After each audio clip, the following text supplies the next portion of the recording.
Assalamu alaikum ve rahmetullahi ve berekatuh.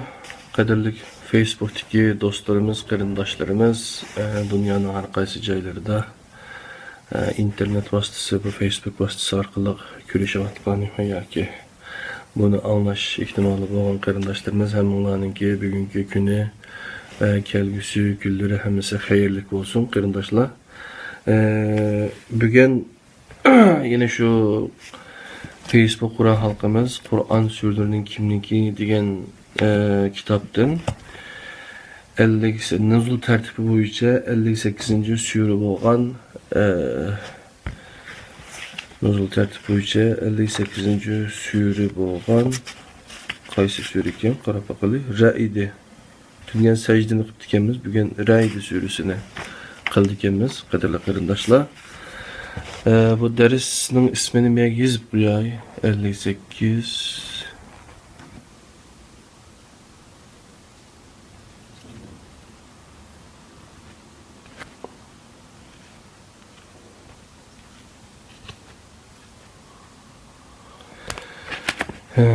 sürüre etken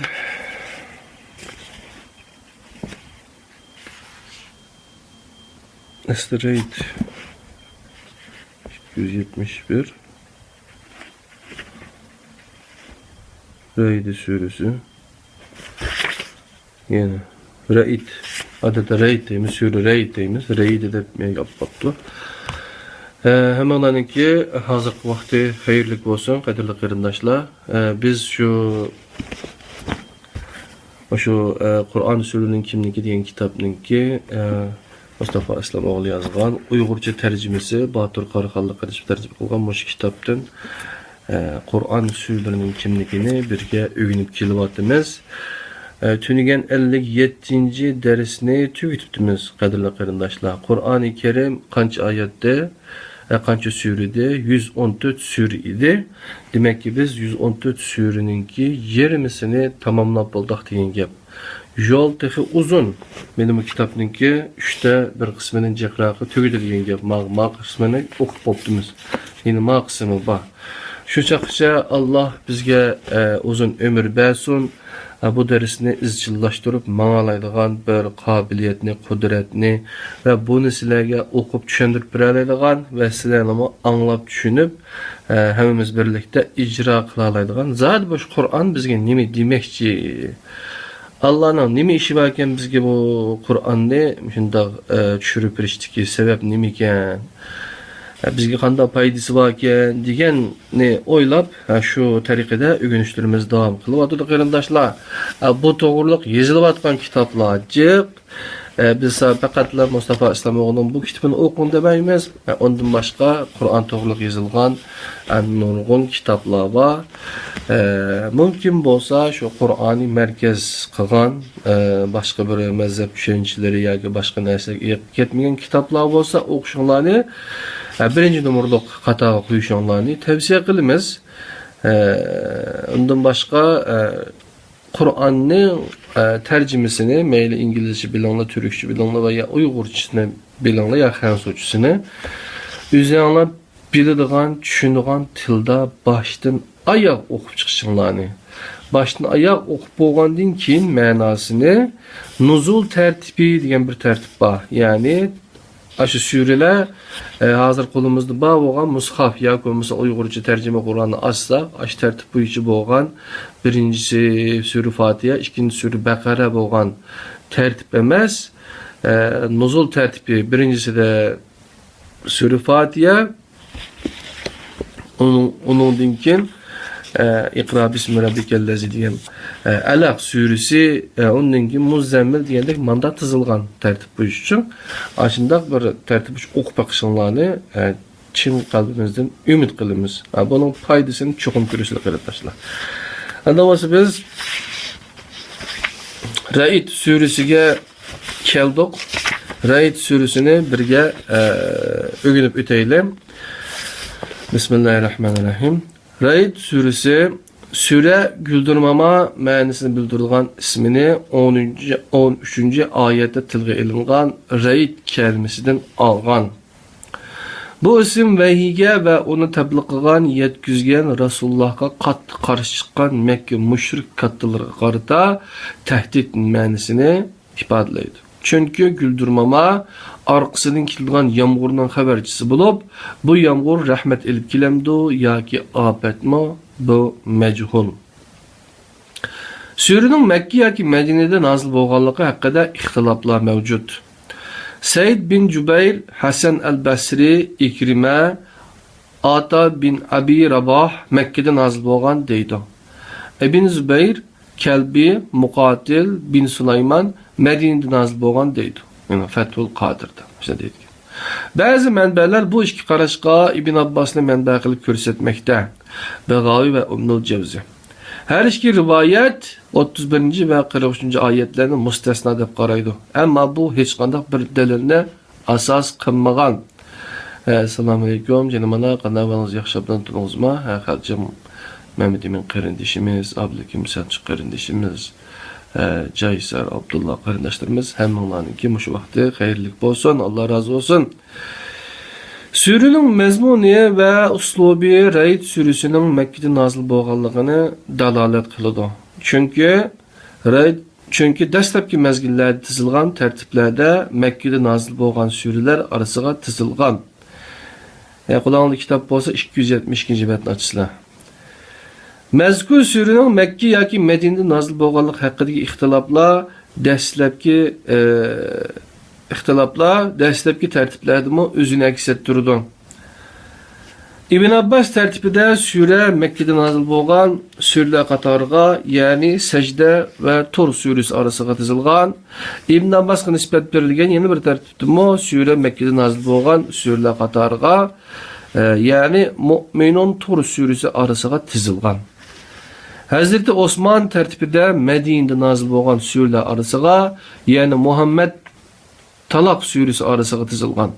İmam Jafar tartibida Madinada nozil bo'lgan suralar orasiga, ya'ni Muhammad Rahman surasi orasiga tizilgan. Bizningcha Ibn Abbas tartibi to'g'ri. Suraning risolatining 9-yilda nozil bo'lganligini taxmin qilg'ili bo'ladi. Raid surasida ikki asosli tema ilingan. Birinchi, mavjudiyatning Alloh yuzlangan tarafi bilan tavhid va vahdat, ya'ni yeganalik. İkinci, mevcudiyetinin mahluqa yuzlangan tarafi bilan azvaj, hamra, jüb, azdad, zidlik ve kesret, köplük. Sure muqatta harflerden keyin bular kitapның ayetleridir deb söz başlaydı. Ayetler köp, kitap birdir. Ayetler vahiyning nişanı, kitap vahiyning mənbəsidir. Vahiyning ana mənbəsi Allah'dır. Allah'ın vahiy nazil qilishki maqsadi insondir. Ko'ringan her narsa bir ayet bo'lib, ayetlar faqat kitapning ichida emas. Osmon kitobida quyosh va oy ayetlardir. Bularning har biri bir qonunga tabi qilingan. Medirlamas tog'lardir, shavqun surib oqqan daryolar, erkek dişi qilib jüp yaratilgan hayvanlar, ösümlükler, asman, zemin arasidagi kecha ve gündüz yeryüzü kitabının ayetleridir qarindoshlar. Dünya yer şari biridir. Bu yeganligi bilan vahdatni ko'rsatadi. Lekin qit'alar ve quruqliq parchalari ko'pdir. Bu ko'plikni ko'rsatadi. Onundan başka bağlar, ekinzarlıklar, bir yıldızdan çıkan köp şahlık yoki köp şahlık bo'lmagan yekki gavda holatida qad ko'targan xorma daraxtlari. Gerçi bular o'xshash suv bilan sug'urilgan bo'lsa-mu, ammo ta'mi, lazzati, rangi, furqi, shakli har xil bo'lgan mevalarni birdir. Bular xoliqi yuzlangan tarafi bilan vahdatning, mahluqi yuzlangan tarafi bilan köplükning namoyandasidir. Surada faqat 3 oyatda vahdat va kasratga munosabatlik buncha ko'p misol berilgan va undan keyin mundaq deb ogohlantirilgan. Bismillahirrahmanirrahim. Lahu da'vatun haqq والذين يدعون من دونه لا يستجيبون لهم بشيء إلا كباسط كفيهم إلى الماء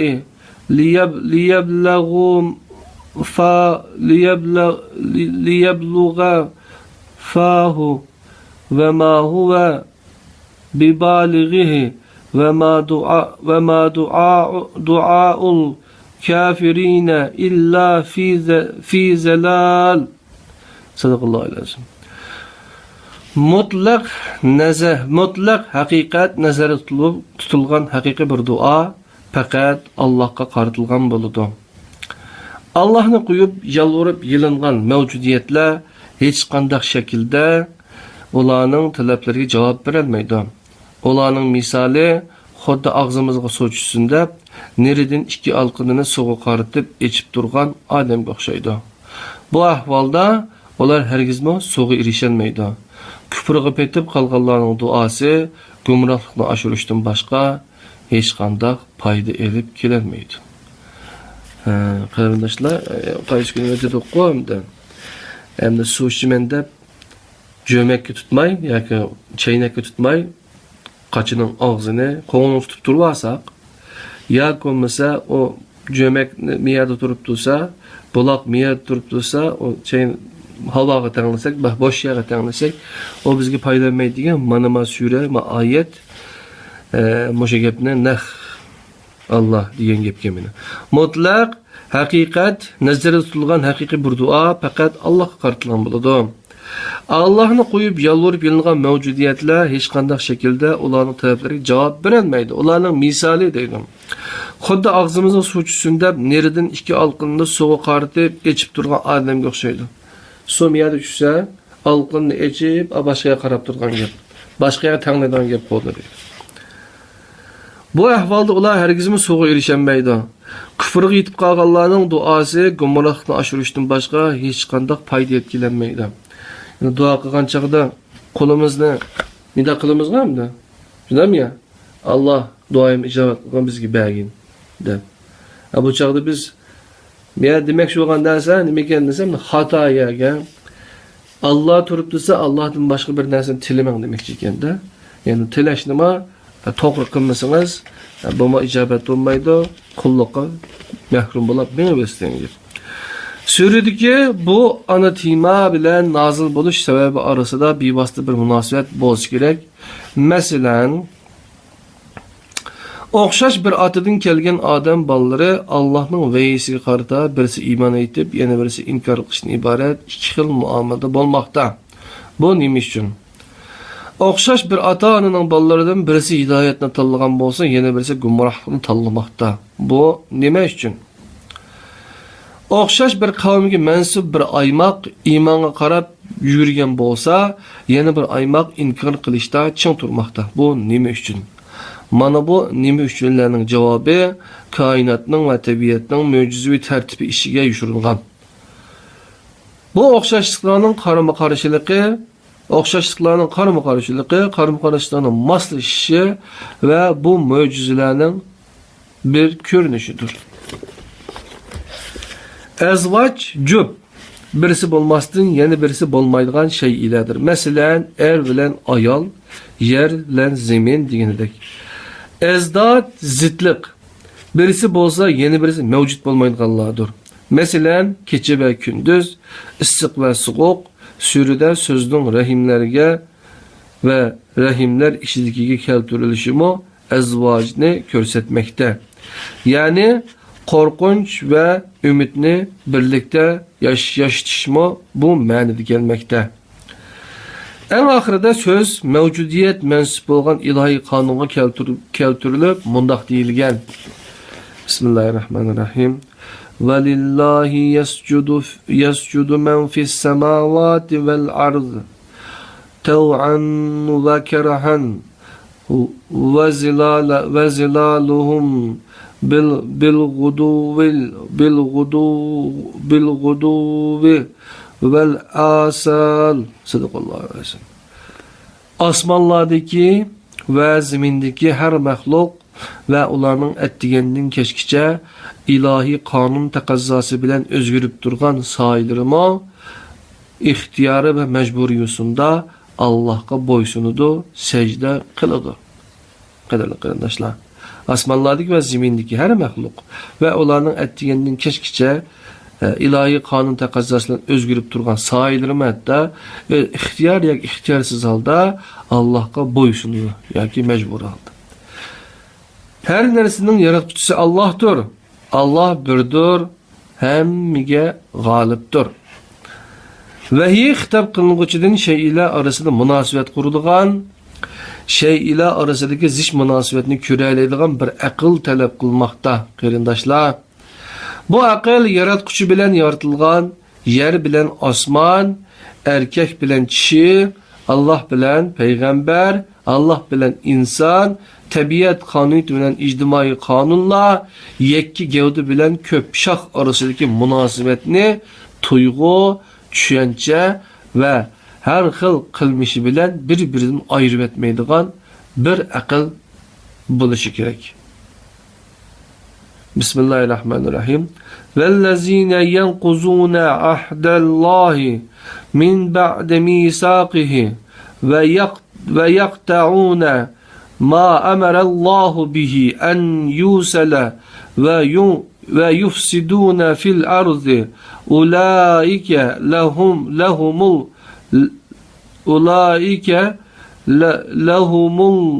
la'netu ve lahum su'uddar. Sadakallahu azim. Allah'a bergen fitret vədisini müstəhkəmləgəndən keyin buzğanlar, Allah'ın silə rəhim qilishdən ibaret emrini tutmay, zimində ictimai bozuqçılıqların kelib çıxışığa səbəbçi boğanlar, əni şular Allah'ın rəhmətindən yiraq qılınğanlardır və darı dünyadan keyin kildiğən yaman aqibət ularını kütməkdə. Allah sizdən razı olsun. Abdüselam Niyaz qardaşım. Yani manın aldıdaki mühim bir gap var ki, aşını bir qayta debitay. Vahiy deydi. Xitob qilguchidan, yani sildim bizden Peygamber Aleyhisselam vahiyga quloq solgan har qanday bir insondan. Şeyler arasında münasebet qurilgan, şeyler arasındaki zich münasebetini ko'ralaydigan bir aql talab qilmoqda deydi. Bu aql yaratquchi bilan yaratilgan, yer bilan osmon, erkak bilan kishi, Allah bilan payg'ambar, Allah bilan inson, tabiat qonuniyati bilan ijtimoiy qonunlar, yakki gavda bilan ko'pshoq orasidagi munosabatni tuyg'u, tushuncha va har xil qilmishi bilan bir-biridan ayirib etmaydigan bir aql bo'lish kerak deydi. Yani asli aql degan bog'laydigan bir narsa, yani bog'lab etrafdagi narsani, hodisalarni, narsani bir-biriga bog'lab tushunilgan manda bir narsa uning aqlni ishlatgan bo'lgan mesela. Shu aql shu o'ttirisidagi zich munosabatlar, mesela ekologiyalik sistema, shunam ya ijtimoiy boshqa qanday bir sistem, boshqa narsalarni tushunib uni shu analiz qila oladigan, ma sababdan madan narsa chiqibdi ekan yoki ma natijaning sababi izlanib asli ma ekanda.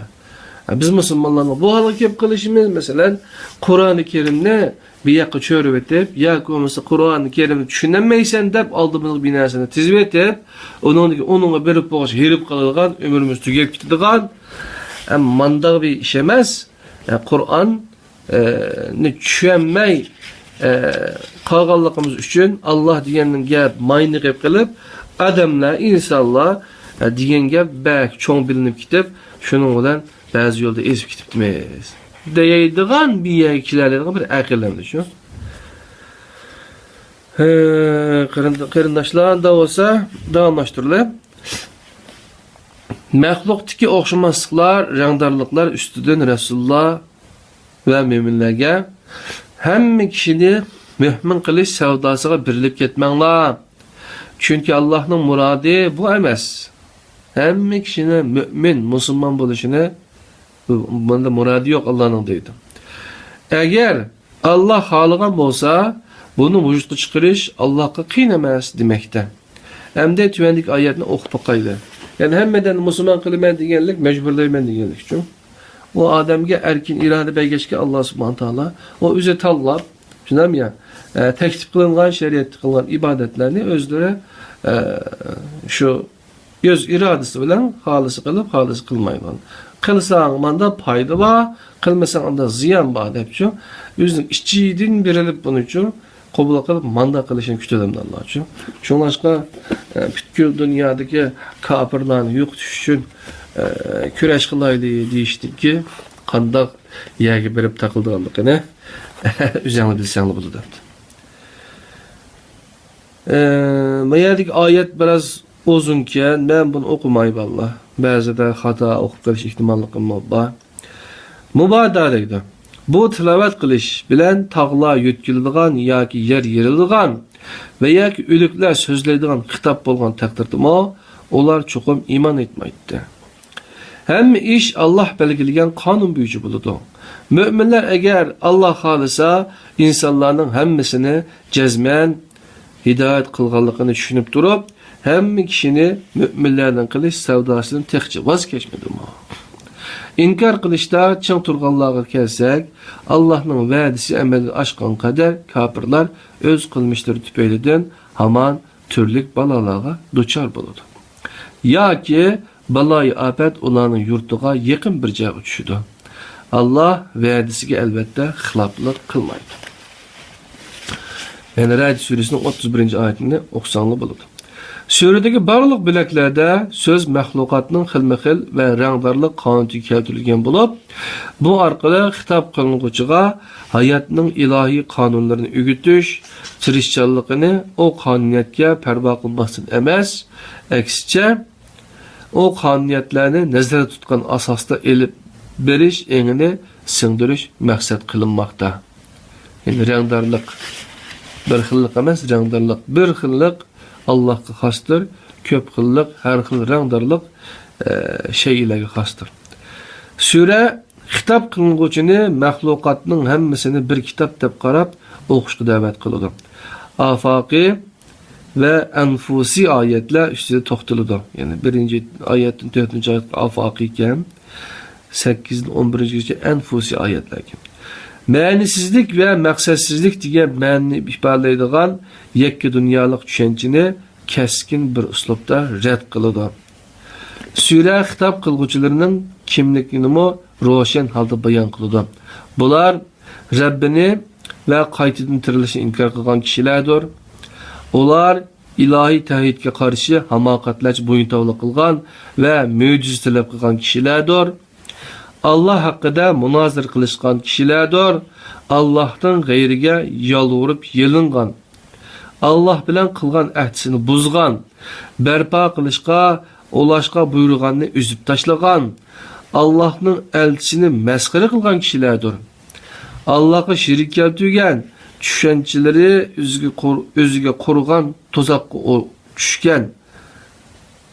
Dünya ve ahirette azapka layık boğan Hz. Muhammed aleyhisselam'a sen Allah tarafından evetilmeden diyen kişilerdir deydi.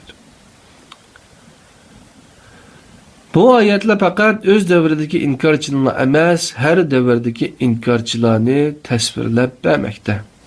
Sure insanın vahiy, tabiat yani kainat ve üzünü okuşu bilen münasebetlik malumatlarını öz içine almakta. Bu okuşun nihai maksidi surenin 11. ayetinde mundaq ifadelengen. Bismillahirrahmanirrahim. İnnallâhe la yugayyiru ma bi kavmin hatta yugayyiru ma bi enfusihim. Sadakallahu lazım. Kardeşler bu Allah'ın özgermez kanunu sünnetullah'ın birisi bu. Yani insaniyet cemiyeti koyulgan bir kanun. Mesela nimeyken bu desenler her kavim özünün ehvalini özgertmekçe Allah onların ehvalini özgertmeydi. Yani her kavim, her toplum, her nefis özünü özgertmekçe kendini değiştirmeyene kadar Allah onların durumunu değiştirmez. Yani içinizden gelecek değişim. Yani bu değişimin değişmez kanunu yani. Allah'ın sünneti sünnetullah'dır. Mana bu şahsi ve ictimai millet karakterlik özgürlüğünün al ilahi kanunudur. En ahirki nokta toşka şu kardeşler. Okuyumuz demiş okuyumuz diyen çağda yüzümüzde bir özgürlük peyda kılış için. Eğer bizim düşüncemiz hata olgan bolsa, biz bunu Kur'an'ın 52'den ötkizep turup, onu toğrulamasak, o okugan narsa bizge payda kılmaydı. Şoňlaşqa hakikat hamine hakikatdir. Onu bir mezgil hak mesela andıgay dep o hakikatga biz irişiş nimemizni yolumuzga engel yani peştaklarını koyup ya çıkmaz bir tosaklarını yetkili olmaydığı ya apar koyuşunun özümü hatarlık bir ahvallah meçhu. Eğer biz bunu okusak Kur'an-ı Kerim'ni özünün tili bilen yani özümüz düşünüdüğün bir til bilen, ana tilimiz bilen okugan vaktimizde biz onunki düşüngül olmaydığı nesimez düşünüşlük kılıp yetkiziliş için düşürülgen bir kitap ikenligini Allah Subhanahu Taala'nın ki elçisi olan Muhammed sallallahu aleyhi ve sellem Resulü olan ki risalesi yani elçilik vazifesiyle ekegen elçilik vazifesiyle ekegen risalesinin ki Kur'an-ı Kerim'den başka bir nes emesligini. Onun hayatında bir ömür kılgan işi onu düşünüş kılıp tebliğ kılış, yetkizüş, ondan keyin aşubucu emel kılış keldikini. Onunki özünü değiştirgen, özünü özgertgen okuştuğununki başkalarını terbiyeleştirme kullangan ders kitabı yani mufredat deydi Türkçe'de. Mufredatınınki Kur'an-ı Kerim'den başka bir nes emesligini düşünüp bitimiz kardeşler. Ondan olsa bugünkü Facebook Kur'an halkımızdaki Kur'an sürülerinin kimliki Ustaz Mustafa Aslamoğlu'nun ki baş kitabının çevirisi olan, tercümesi olan Kur'an sürülerinin kimliki yani Batur kardeşimiz tercüme kılgan Finlandiya'daki Heyta Konacıkan bu kitabını bastırıp bergepti. Yine bugünkü dersimiz kardeşler müşagiçe bolsun. Eğer bu kitapni setebilişini oylasanlar, bana Facebook'ta xat yazsanlar, yakında bu kitapta biraz zakaz kılmakçı. Hem zavutta bastırsak bunu neşriyatla bersek, 1000 tal bastırmasak bulmaydı kardeşler. Onu az bastırıp koysak, cek kıymetlere çıkıp kalışı mümkün. Hem cek pul kitido. Şonlaşık bundan bir 20-30 tane bastırışı oylap etme. Eğer mende mi bolsun bu kitap deydiğinler, halısan bana xat yazsanlar, ben bunun bahasını algandaki poştaklarından bakalıp sizlerge bu kitap mançı buldu ekan desem üyetip bersem buladı kardeşler. O çakıca bizninki hep kitaptan, tor kitaplardan paydalanıp dursanlar buladı. Tor kitapta bizip koyay. Tor.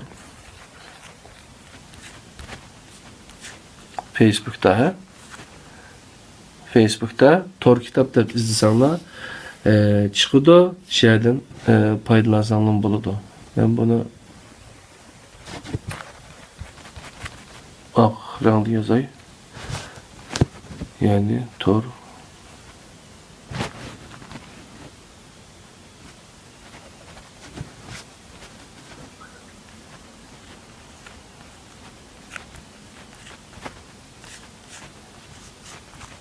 Tor kitapta Facebook'ta izlesenler kitaplarını düşüreleyse kardeşler. Ondan başka yeni bir mühim haberim var canım kardeşler. Erkin Sıddık adımızdan 6. kitabı çıkaydap kaldı. O çakışa bizden başka kitaplar çıktı. O kitaplardan birisi olan İslam nedir? Mustafa Aslamoğlu'nun İslam nedir diyen kitabı bu kitap. Birinci ilk baskıda 50.000 adet besilip diken onundaki köp besildi. Bunun İngilizcesi What is Islam?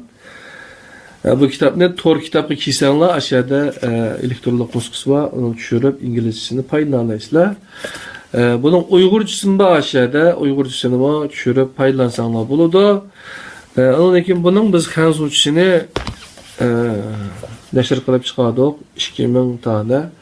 Bu projeye destek veren Amerika'daki Murat Güzel beyefendi mali destekini verdi. Çeviri projesi için çeviri projesini tedbir şirketi biz üstlendik. Biz onu yaptırdık. Çevresinde Dolkun kardeşimiz şimdi Stoş'ta şirketi var. O arkadaşımız çevirisini yaptı.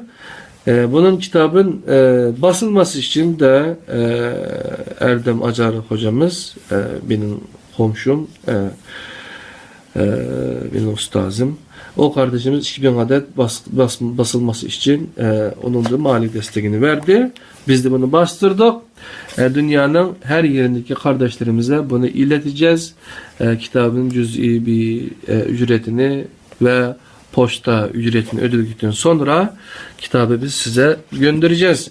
Eğer bu kitap ne? Hanzuca bildiğin qarindoshlar o'qiyman desanlar, paylansanlar bo'ladi. Bu bek naqshin obdan kitap. Qur'onga ko'ra islom nima degan. Buningki Uyg'urcha app kitobi va undan keyin bu kitobning PDF Tor kitobi bor. Paylansanlar bo'ladi. Bastırımız hem de şu yılın 5'ida Uygurcasına onun da 1000 adet bastırtılanga yeni şu qarindoshlarımız yardım qilmoqchi. Umut çıkışı mümkün. O çaqıcha men Hanzuchni kuray deydiganlar bo'lsa bu kitobni osonla talab qilsanglar biz pulus ibersanlar ibertib bersak bo'ladi. Dünyanın hem yerli qarindoshlarninki bugungi kunininki xushal-xuram o'tishini ertesi öygünüz ve kelgüsününki bəxtlik buluşunu inşallah iki dünyalık saadetini kolu keltiriş için birlikte tirişimizni ümit kılıman. Hemen Allah amanat olunlar. Esselamu Aleyküm ve Rahmetullahi ve Berekatuhu. Teşekkürler Günhan Turan kardeşim, Abdülaziz Erenler kardeşimiz, seni bekliyorum kardeşimiz. Allah'ın özüne emanet olun. Esselamu Aleyküm ve Rahmetullahi ve Berekatuhu.